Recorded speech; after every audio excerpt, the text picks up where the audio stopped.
everybody. Thanks for joining us this evening. My name is Sarah Carlson, and I am the director of our early childhood education program in District 11. A little bit about me. Back in Minneapolis, many years ago, got a master's degree in early childhood development, early childhood education, and early childhood special education. And so I have been working in preschool classrooms for more than 15 years now. And it's such a powerful place to be within the scope of education because we know that we can make such a profound and huge impact on young children when we put them in a quality learning environment when they're little. And it's been a joy. I've recently moved into a leadership position in the district so that I can hope to have even more impact on more young children as they get ready for their school careers.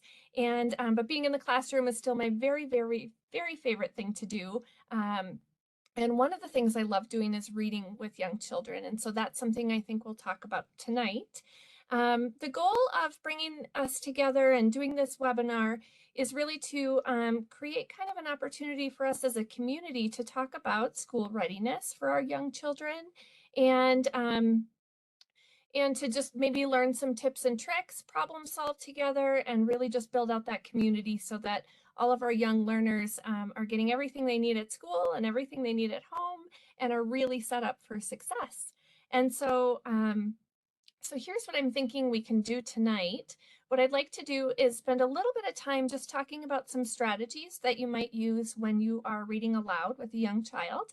I think many of the participants here are going to be people who joined the Big Kid Book Club. And so I think you are people who know that reading is important and probably already have lots of great strategies in place. But maybe I'll be able to add a little bit to your toolbox tonight with that. And then we can also, I think with Universal Preschool, the website went live yesterday, and so it's a brand new thing that you all can sign up for if you've got preschool age children. And so maybe we could take a minute to talk about that and open up some time at the end to just talk through any questions, problem solving, suggestions that you might have. Really just time for us to be a community together and talk about young children and how they develop and how we can educate them. And so I want to just talk a little bit about reading strategies. You are probably somebody who's reading aloud to your child. I hope you are. If you're not, I hope that you're somebody who after today may want to try doing that. And so let me just tell you a little bit about what we know about what happens when we read to young children. First of all, babies prepare to speak months before they say their first word. And so sometimes it may feel like, well, I'm going to wait to start reading until my child has some language and will be able to understand what's happening in the book. But really think about that in reverse, where they may start understanding before they speak, first of all. But also the more they're getting exposure to that language, that's what's setting the foundation. That's how they're going to learn the language. And so right from when they're born is a great time to start reading with your little baby. So research tells us that just by reading aloud with your child, you are strengthening that parent-child connection.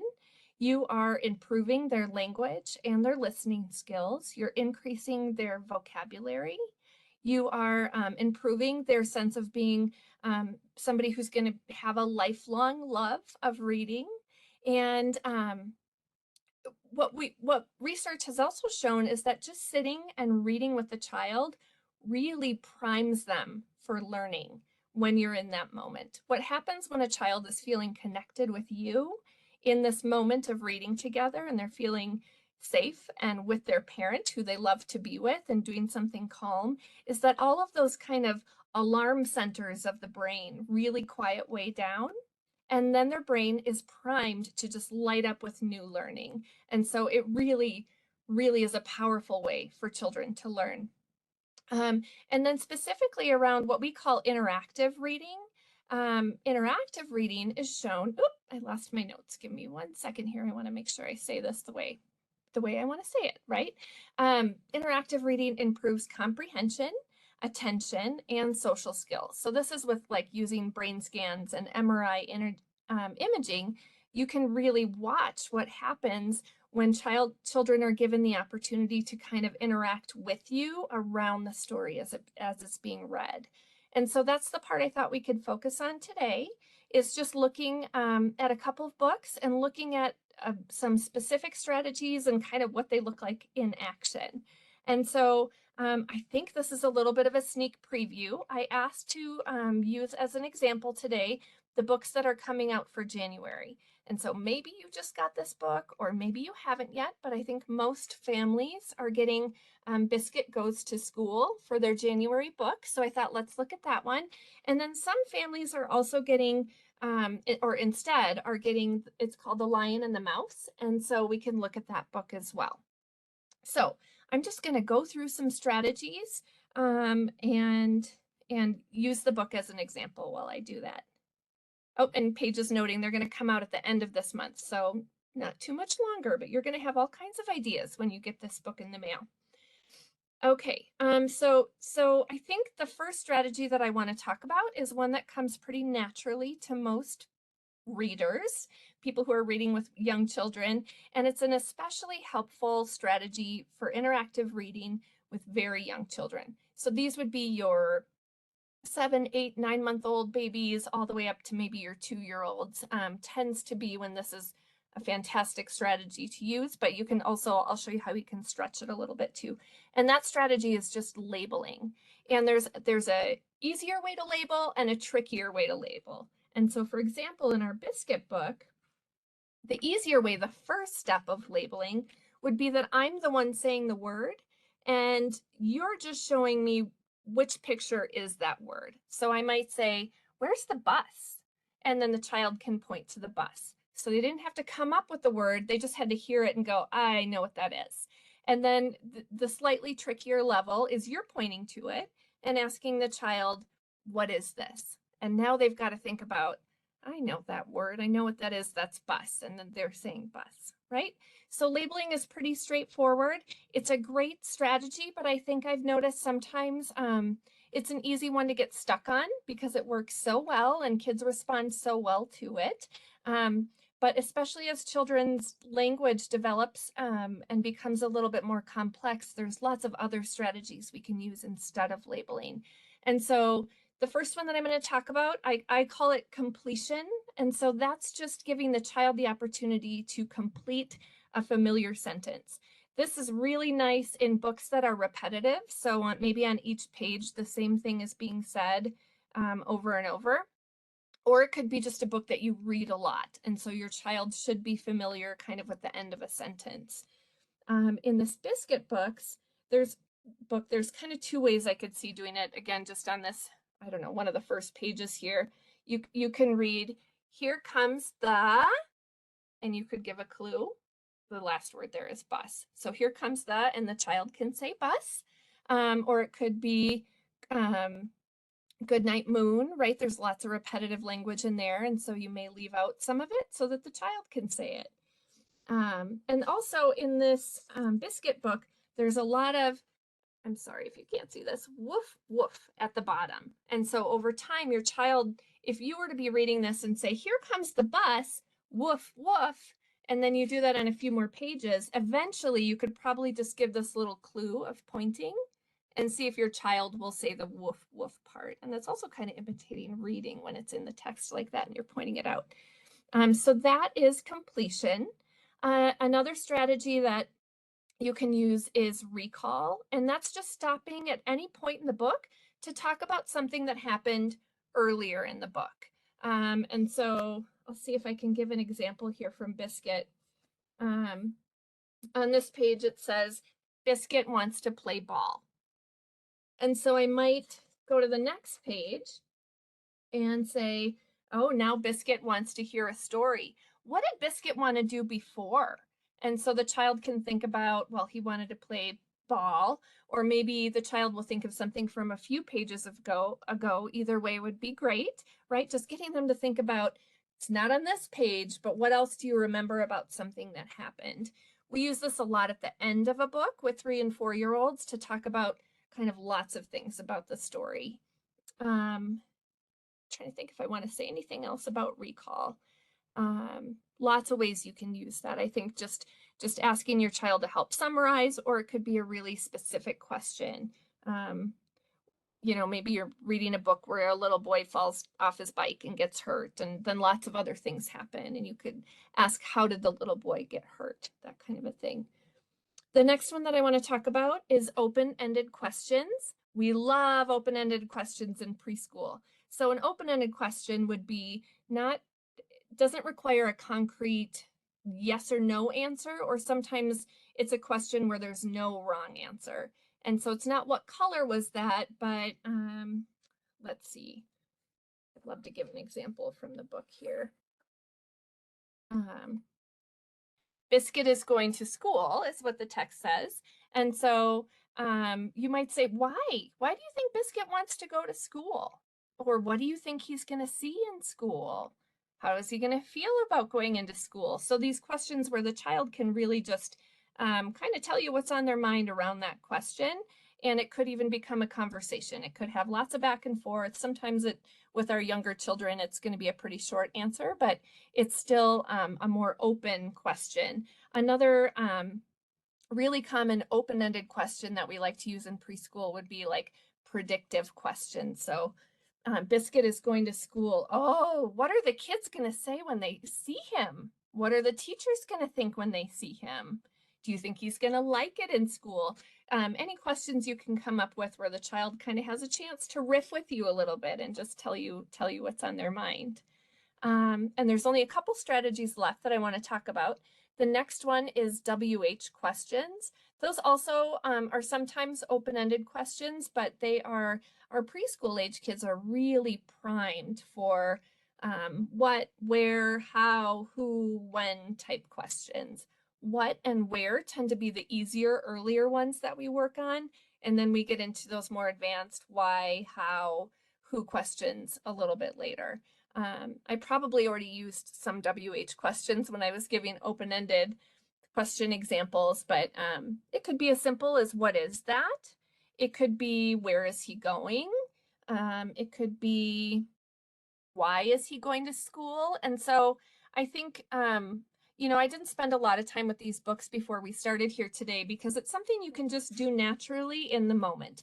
If it feels hard as teachers when we're using curriculum books, we do plan ahead and really try to insert really specific good questions in really specific good places. But when you're just reading with your child, even if it's a new book, I hope you can see that it's not too tricky to just come up with these type of interactive dialogue question type things as you're reading. And then the next one we use a lot in preschool is distancing, is what I call it.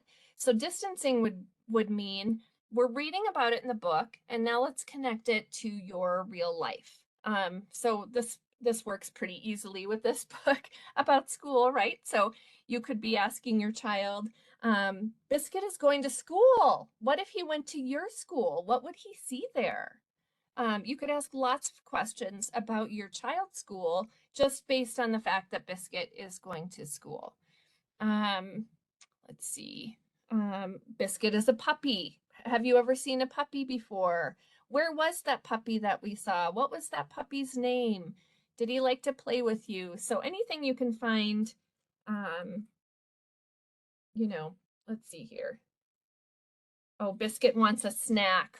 What kind of snack would you give him? What kind of snacks do you think doggies like? What snack do you eat at school? All those ways to just connect what we're reading about in the story right into the child's real world life experiences. And then the next two are the last two, and I don't know if I would call them necessarily interactive strategies, but they're things that I really think makes reading come alive for young children. The first one is making funny sounds. If an adult is willing to be silly with a child, you have them hooked. I don't know if there's anything that delights kids more than watching an adult, especially their beloved parent, being very silly. And so that could be funny animal sounds. That could be using funny voices for different characters.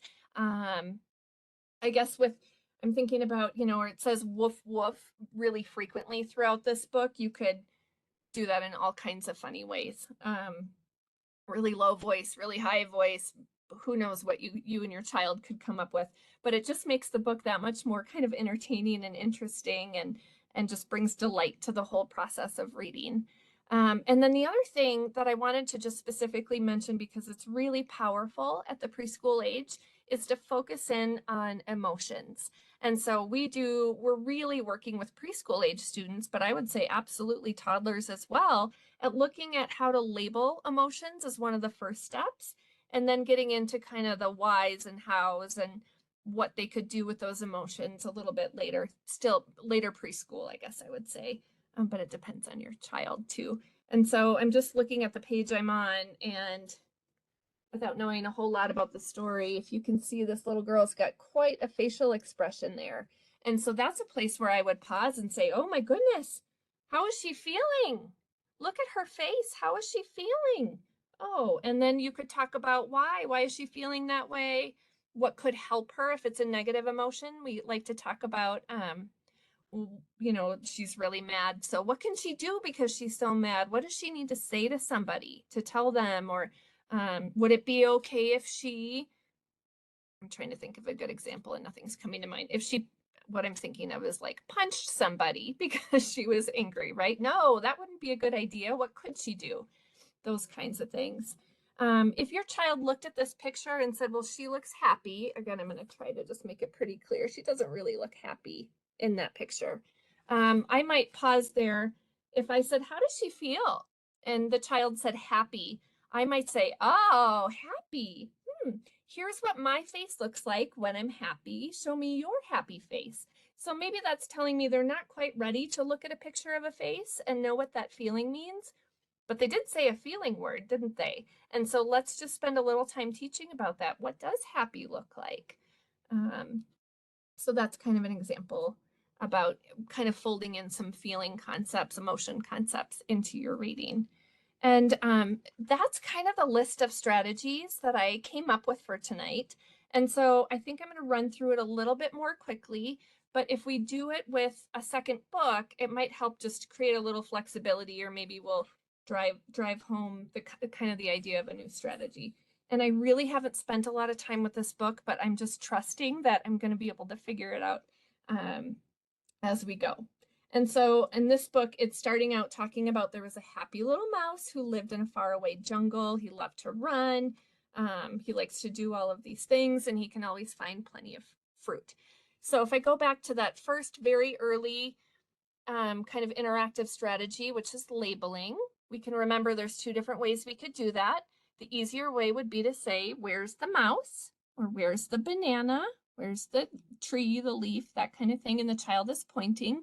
And then the next level up from there would be, what does the mouse have? Or where is the mouse? Or where is the mouse running? Where the child is coming up with the word, what is this? That kind of a thing. I might even point out, what is this?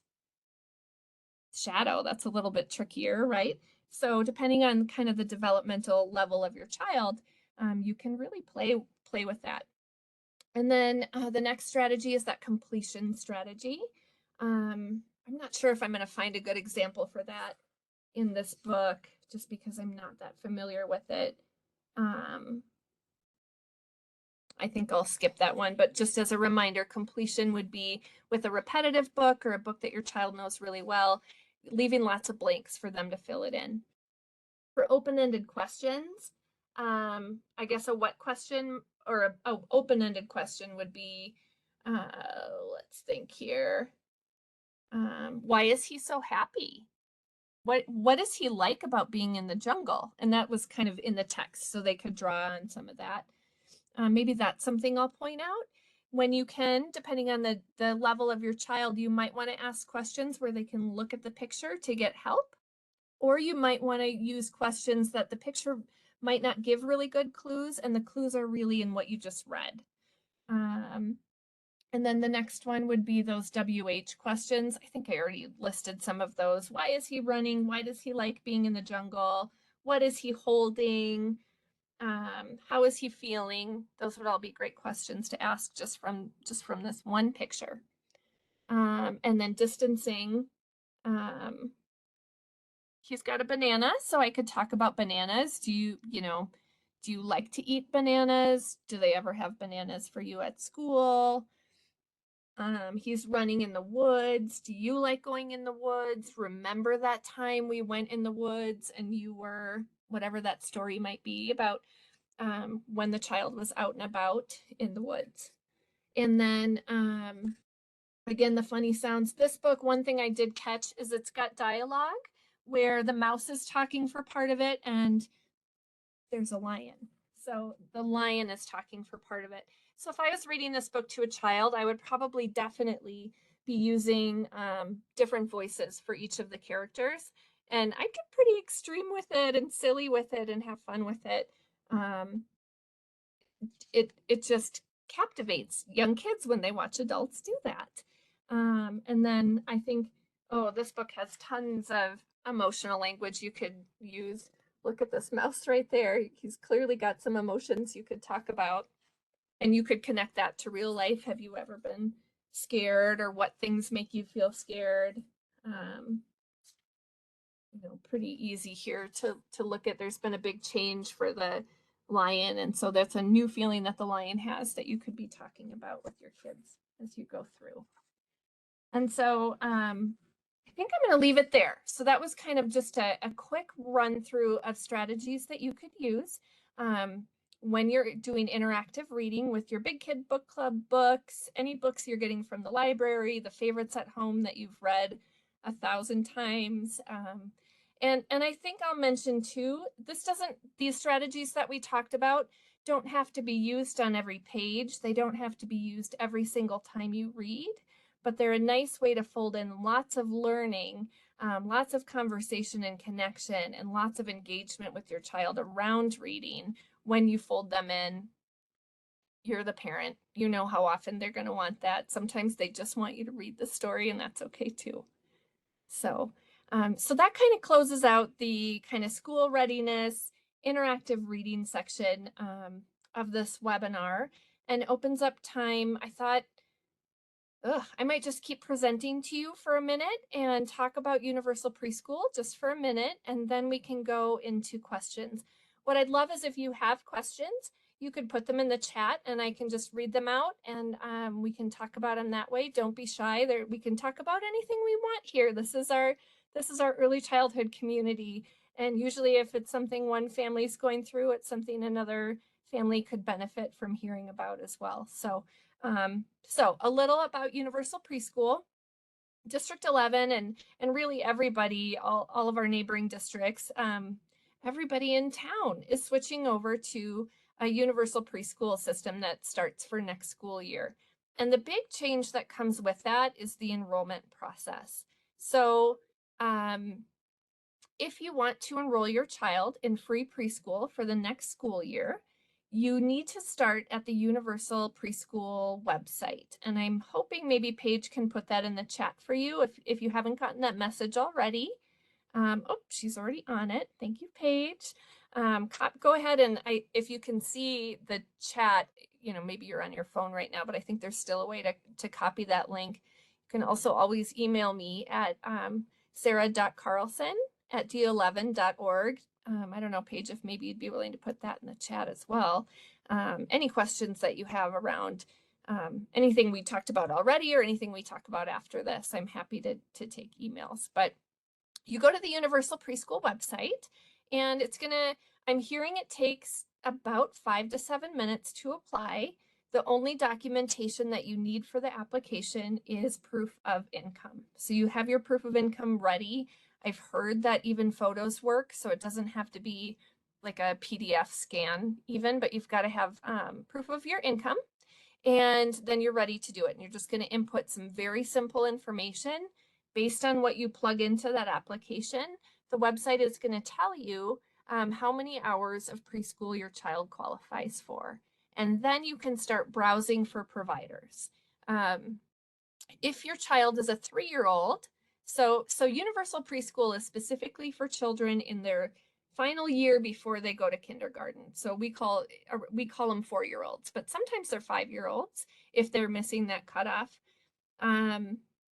or they may even be 3 for just up until October, and they would still be considered a 4-year-old. But that's what universal preschool is really meant for. However, if you've got a 3-year-old, so a child who's not going to be age eligible for kindergarten for 2 more years, the district is still able to provide free preschool to those students. And sometimes they qualify through that UPK application, and sometimes they don't. So that's a great place to start.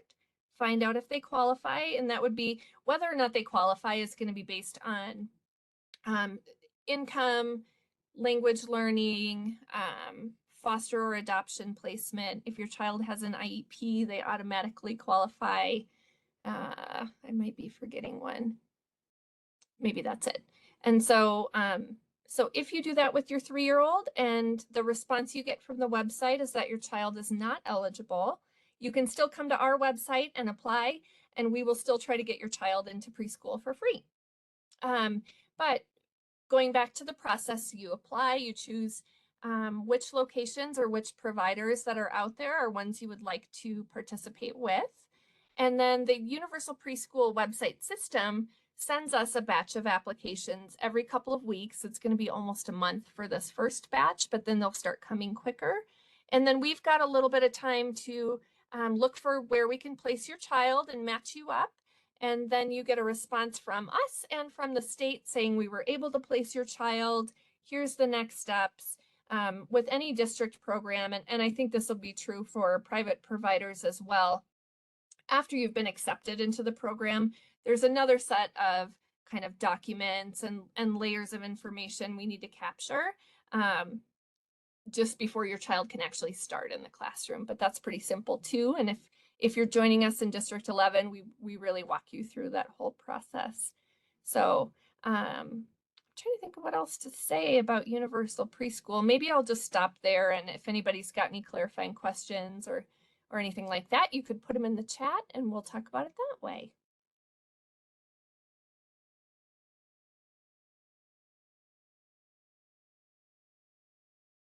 We'll just wait and see if anything comes through. And it's okay if you don't have any questions either, but let's wait and see.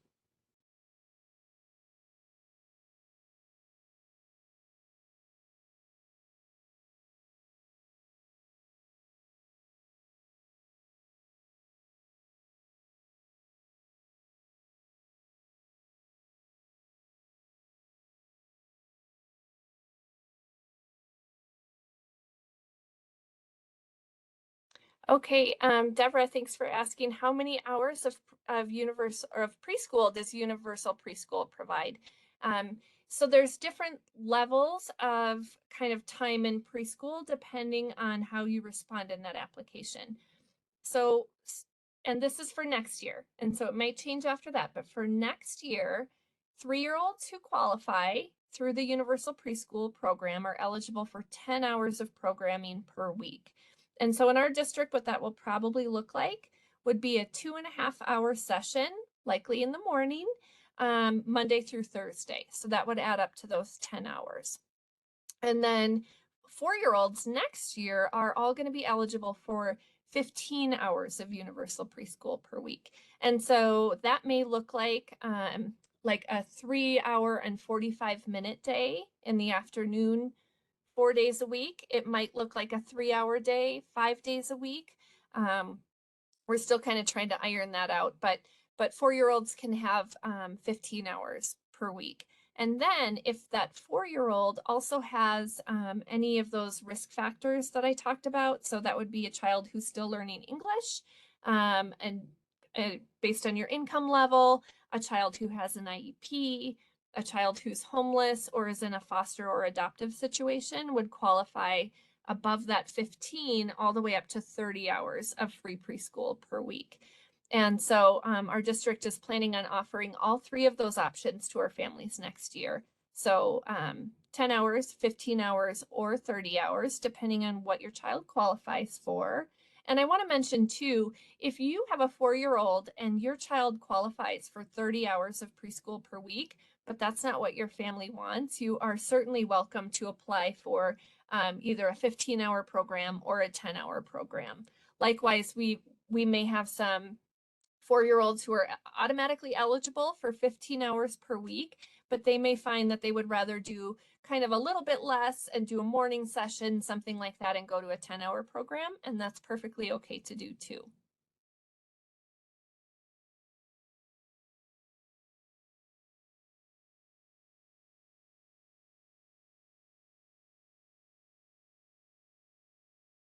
Well, I'm just waiting. I'm kind of thinking there may not be any other questions that come out, but just in case, I'll just mention again. So there's sort of two pathways you could take if you wanted to register your child for preschool for next year.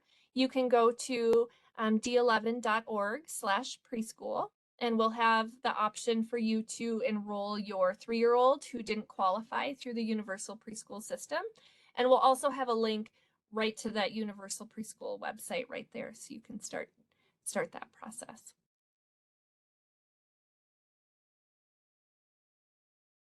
Okay, everybody, I'm not seeing any more questions coming through. I really appreciate this time with you. And again, you can email me at sarah.carlson@d11.org if you've got any questions, anything else you want to chat about, any clarifiers that you need to get registered for preschool, whatever it might be. I'm happy to help.